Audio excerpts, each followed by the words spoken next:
I am Neil Larthos. I am the next Abdullah. You are the next Neville Goddard. Your SP gets wet, moist, every single time they think of you, and your bank account makes Jeff Bezos look homeless. Okay?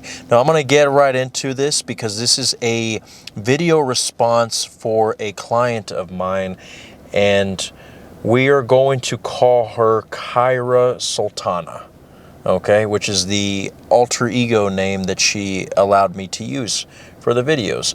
And many of my clients, I will ask them if they would like to be a part of the video, because honest to God, guys, you have some amazing fucking stories. And I think that, of course, many viewers can learn from your experiences. So without further ado, let's get into this, because this is kind of a long one. I'll brush over things if I need to, but Kyra says, I am writing this with deep gratitude and sincerity about the consultations that you are giving me, Neil Larthos. At this phase of my life, I am consciously manifesting a committed, stable relationship with my SP. I am very strong in my self-concept, confident, self-aware, emotionally expressive, and clear about my worth. Very good.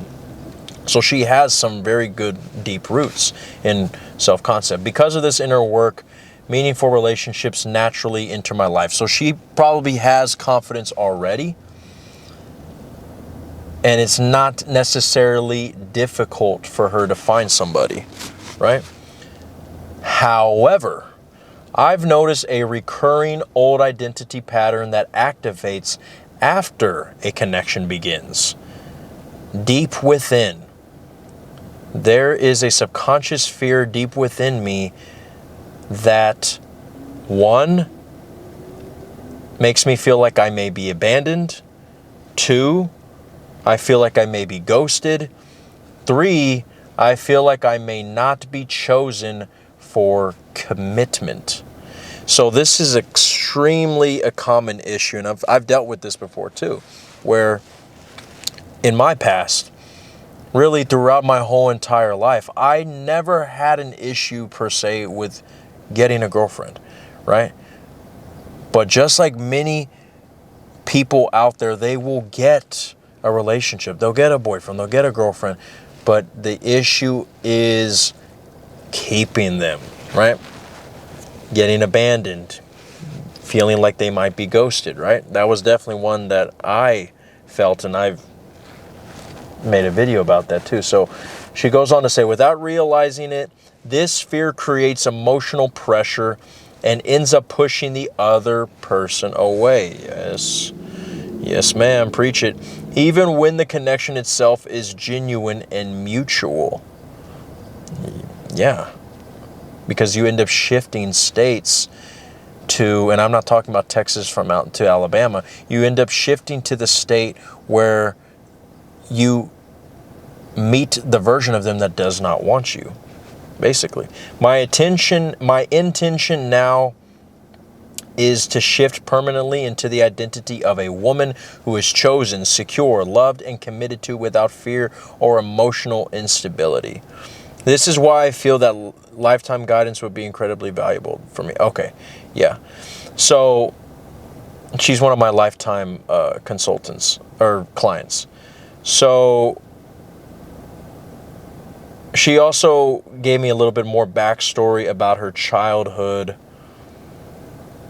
which is kind of like a reiteration of what she says about how she had the fear of being abandoned and ghosted.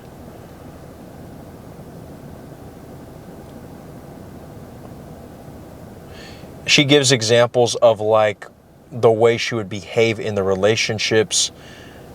She said that this person was completely my type. She's talking about her current SP. She says, this person was completely my type, and I was his. He is quite famous on social media and generally very difficult for women to get close to. Okay, so he's hard to get. He's a catch, right? Yet I attracted him effortlessly, which is like the equivalent for us guys attracting the hot girl that has thirst traps all over her DMs.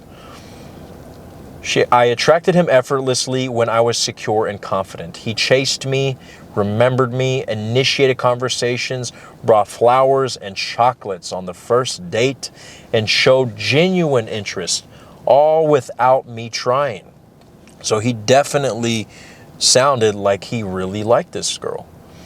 But after the relationship started, my old identity got activated again. And she gives perfect examples right here. He hasn't replied for 2 hours. He must have lost interest.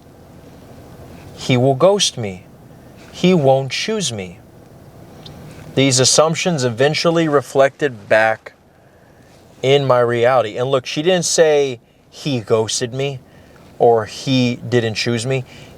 When he wasn't responding to her text, that was the assumption that she automatically was led to. That he will ghost me even though he didn't ghost her yet. And like she said, he eventually pulled away, not because he wanted to, but because my internal fear and pressure created that outcome. And then she says that she has key realizations. Her key realizations is that when I am in my secure self-concept, people reflect that perfectly, 100%, because you will only see the way you see yourself reflected by others.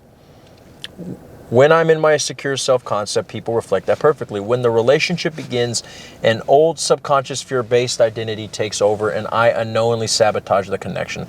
So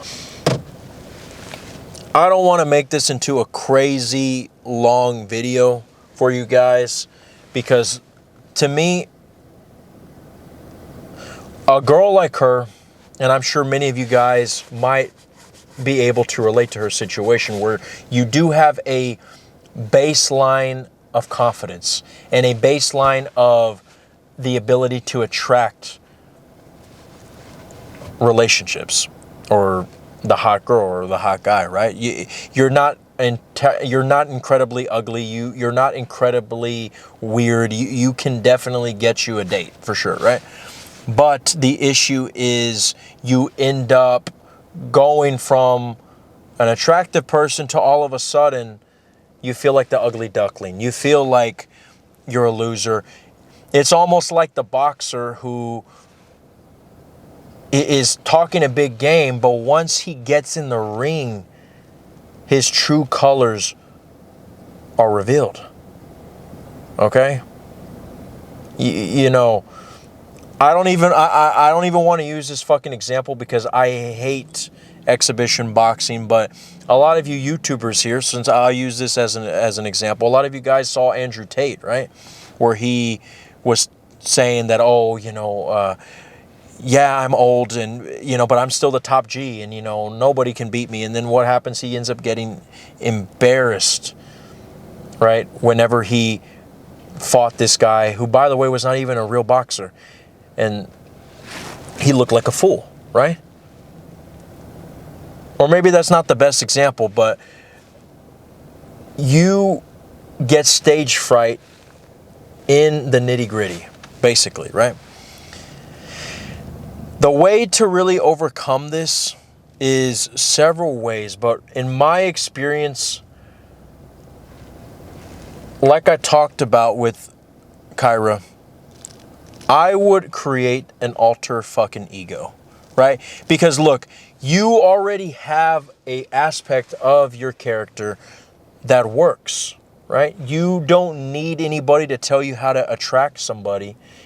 Shit, Kyra was able to attract a guy who is social media famous and who apparently is hard to get close to. And in the beginning of the relationship, he was really feeling her. He was chasing her, even buying her flowers, right? And I'm sure a lot of you guys can relate to being able to have success in the beginning stages, right?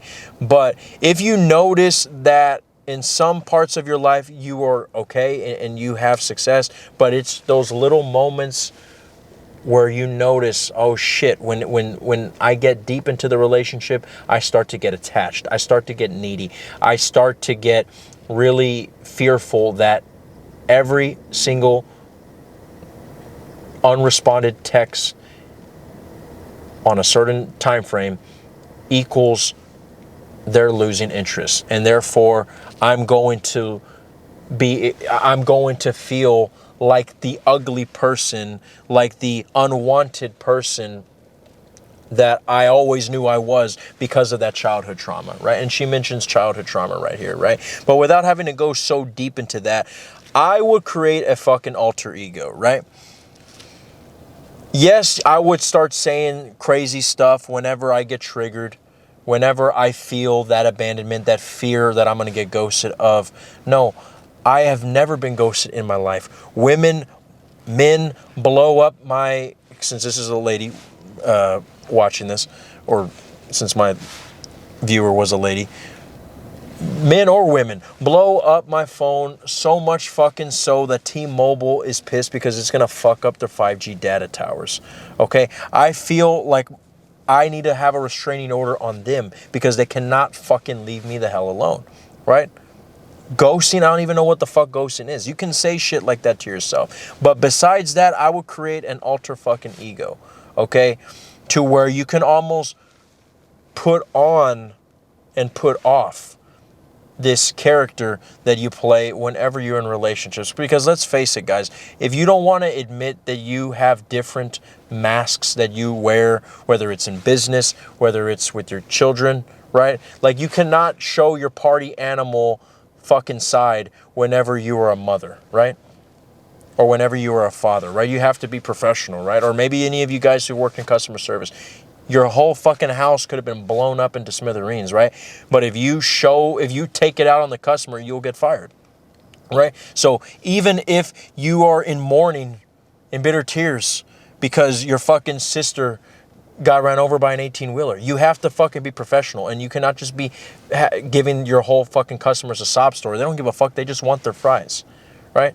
So the same way that we can put masks based off of certain situations, whether it's being more professional, whether it's being more polite, whether it's not showing our children a certain aspect of ourselves because we don't want them to take off of a bad example, we all have masks. So create one where you are the baddest bitch, where when push comes to shove in this relationship, no, they are dying to see you, and they fall in love every fucking second that passes by. So what would the version of you, Kyra, or Abigail, or Billy, or Christopher, or John, what would be the version of you guys where when you were in a relationship,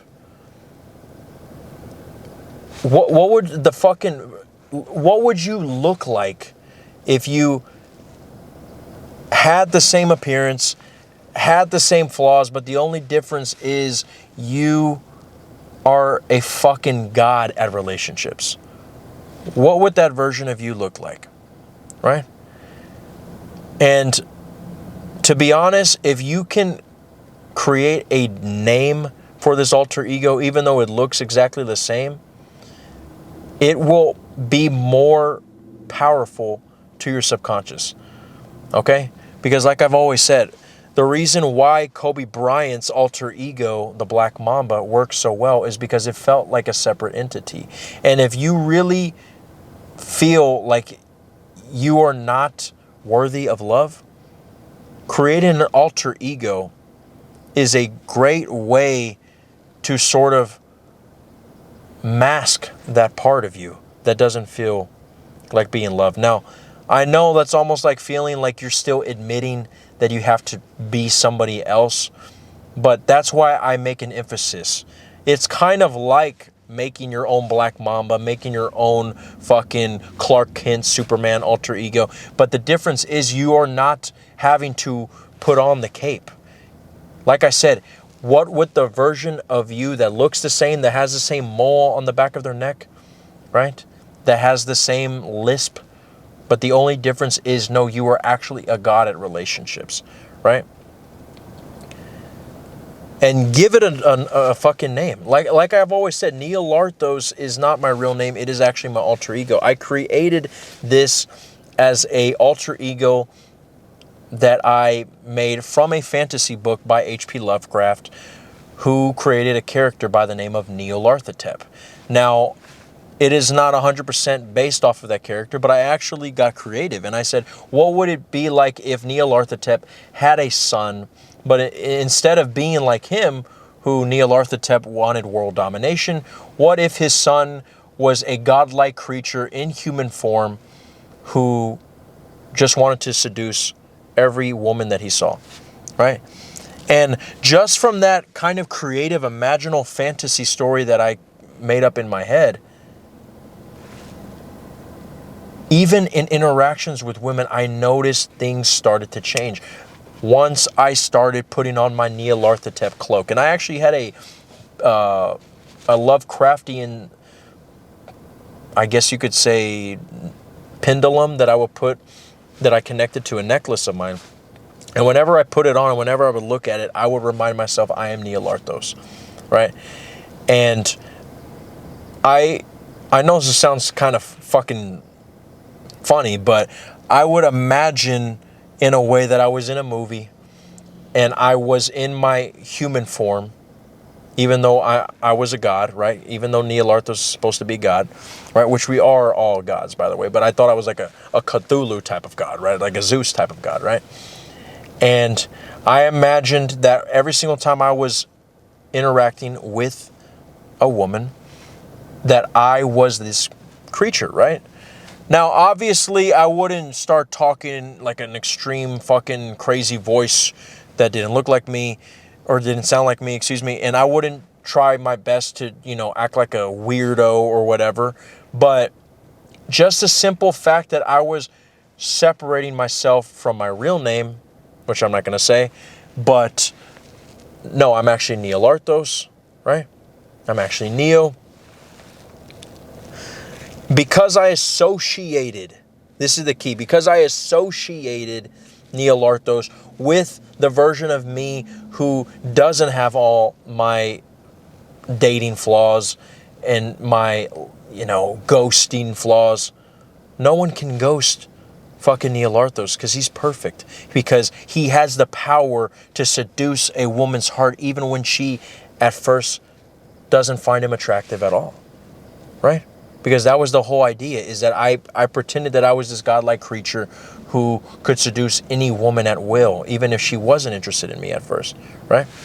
So if you can create a version of yourself like that, like Kyra, that is her alter ego name. That's not her real name. So she could just say, well, and I'm just going to use a fake name for her real name. Abby always gets ghosted. But Kyra is a bad motherfucker. They are lucky to have her. With Kyra, it's the other way around. They are hoping that she won't ghost them. And if you can just make that association with the name Kyra, sweetheart, you can simply just say the name Kyra, and whenever you're getting triggered, that fucking name should be able to get you in the fucking state, especially with practice. Maybe it might not work 100% in the beginning because, alter egos can be kind of weird for some people. But the thing is just same way that I've said that imaginal acts where you are imagining you and your SP fucking, right? Even when you are right there at work and they're ignoring the fuck out of you because you're trying to bang your coworker. The same way that I say that you have to have fun with it is the same way that you have to have fun with this. Except it's almost like you're in a fucking movie, right? People can say that you're Billy all day long. But in your eyes, you're fucking Dr. Sexy Pants, right? And of course, maybe if you think it like that, you probably won't even take your fucking self seriously, right? But whatever fucking name you think of, right? I mean, Nyarlathotep is not even close to my real name, but I took it from Nyarlathotep and combined it with Thanos. Two of my favorite fucking characters of all time. And do that. I know a lot of you guys probably have some, science fictional characters that you could compare yourself to. And step into that. It doesn't have to be someone who looks like you either, right? But have fun with it, because ultimately your subconscious knows what you're doing, because you have different characters that you use whenever you're talking to the customers. The version of yourself when you are being the mother to your child, you might as well call that fucking annoying pants, or fucking, you know, Mrs. Doubtfire. I don't fucking know. You can call it something else, but we all know that there's a version of ourselves that we show in front of people that is completely different than the version of the version of ourselves that we actually like, right? So if you can do different versions of yourself that you don't like, but in order to please others, in order to be accepted in that situation, then you can make an alter ego that might not be 100% like your natural self. But if it's a version of you that is the version that you want to be, that's something you desire, then why not fucking do that? If you've been doing other characters that are not really something you enjoy, right? A lot of us in customer service do not enjoy being all professional and all friendly, especially if we're in a bad fucking mood and we would rather just be on fucking TikTok all day, right? So that's what I would do, Kyra, is I would use Kyra as a name for your alter ego. And again, you could just simply imagine yourself looking the same, or you can imagine a fucking godlike creature version of yourself. I mean, almost like Avatar, right? I mean, they all are humans, but they also have the blue version of themselves. What would be your godlike version similar to that, right? And then other than that, I mean, whenever you feel the fear of abandonment, know that you will manifest that and it will happen. So treat this, tread lightly, right? And make the decision right now that you will never get ghosted ever. That every relationship that you get in, Kyra, will be 100% successful. And that might not be 100% true, but when you make that decision right now, the same way that you make the decision of what you're going to wear and then you don't think a second thought afterwards. You don't look back to see, oh, did I say the decision right? Did I decide properly? Or do I have to say it out loud 100 more times? Do I have to robotically decide? You don't have to robotically decide shit. When God says he's going to throw thunder strikes when they're having it against Quiniela, he doesn't give a fuck. He just thinks it and then boom. When God said, let there be light, he didn't say it. I said, let there be light. He just fucking said it. Okay? Just like the way God said, let there be light, say, let there be dick. Kyra.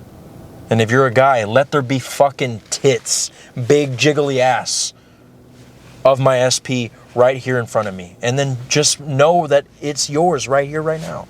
Give it to yourself in an imaginal act if you're fucking horny. Give it to yourself in an imaginal act if you really want them. Whether it's intimately or just you want to hold their hands and watch Netflix together, right? But if this is just an issue of assumptions, you make the decision right now like, no, I never get ghosted. I am fucking the most wanted. I'm like the FBI most wanted, but for bad bitches. Because they all want this pussy. You need to make that decision right now. And make the decision and then move on with, fucking whatever the hell you do. Maybe you're an accountant. Go back to, doing your work. Or if you're at the house right now, go back to doing your laundry. But don't think, did I decide properly? Because you did not think about that when you decided what you were going to wear this morning. You just said, I'm going to wear the yellow tank top. And then you didn't fucking bother to think about how did I make that decision. You just fucking made it. And then you farted and then you brushed your teeth and then you went about your day. That's the way you simply decide that you have your SP and that he cannot stop blowing up your phone. Okay? And then whenever you feel like you are the version of yourself that is going to get abandoned, go to your alter ego, Kyra, and say, well, maybe Abigail feels that way. Maybe Christopher feels that way. But I'm Kyra. I'm Batman. I'm Neil Arthos. I'm the Black Mamba, right? Whatever alter ego you're going to use, okay? Now, if this was helpful, Kyra, let me know. And if you want me to make a part 2 or go more in depth, you're my client for life, so you'll always have me. But thank you for letting me share this with my viewers. Thank you for being my first ever client email story. I try my best to be fucking concise and coherent with the way I talk, guys. But I want this to feel kind of like if, you know, your friend just woke up out of bed and, you know, he just happens to be the best manifestation coach of all time, right? I'm not going to sugarcoat shit. I'm going to tell you exactly what comes out of my brain. I'm not going to try to sound scientific or, you know, professional. I'm just going to fucking speak mano a mano here. And I'm just telling you, create an alter ego. Whenever you're horny, give it to yourself in imaginal acts. And whenever you feel triggered, remind yourself with the most craziest narcissistic self-pedestalization affirmations possible that are in tune with what you desire. And when you do that and you persist in that, there's no way you're not going to win. Trust me. But if it's an assumption issue, alter egos really, really work because they show you that you can play different characters. Because I'm going to let you in on a little secret. The person that you see in the mirror that has been going to the 9 to 5 all these years of your life, the human being that you have known as your identity for all these 30 plus years of your life is actually not you, because you are not the mind or the body. So if you are not the mind and the body and you're not this person in the mirror, why not just create another different character for the remaining 30 plus years of your life? And let that character be your alter ego who has the SP. Let that sink in. I am Neil Lartos. This is all that the I Am Awareness had to say. And I know you're going to be okay.